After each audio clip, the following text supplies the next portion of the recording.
Hey, my name is Teresa, and my current event title is Should Students Return to School During the Pandemic? My sources are Education Week, HealthyChildren.org, and NPR.org.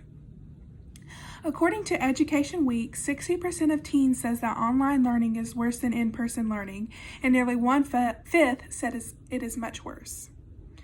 New COVID-19 vaccines offer families hope that everyday life, including school, can get back to normal.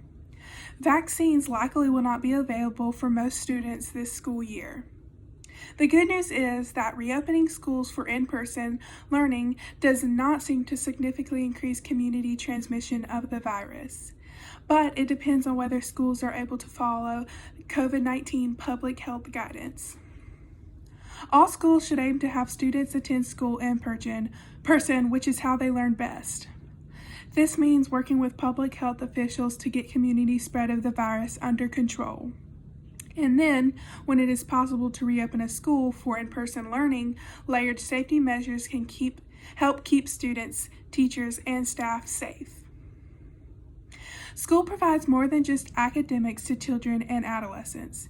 In addition to reading, writing, and math, students learn social and emotional skills, get exercise, and have access to mental health and other support services.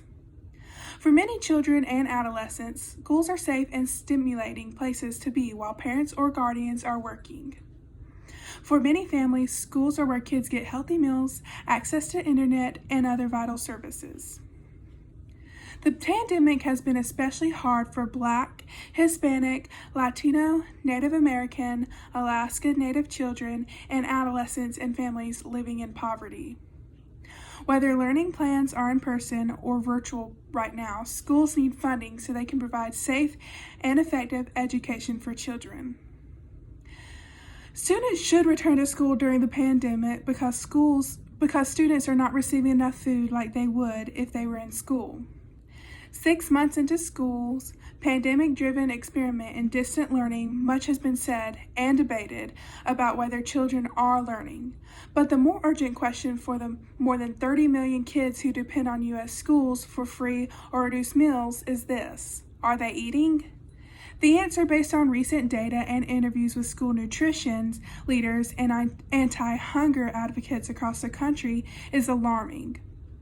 Among low-income households with children who qualify for free or reduced prices school meals, only about 15% have been getting those meals.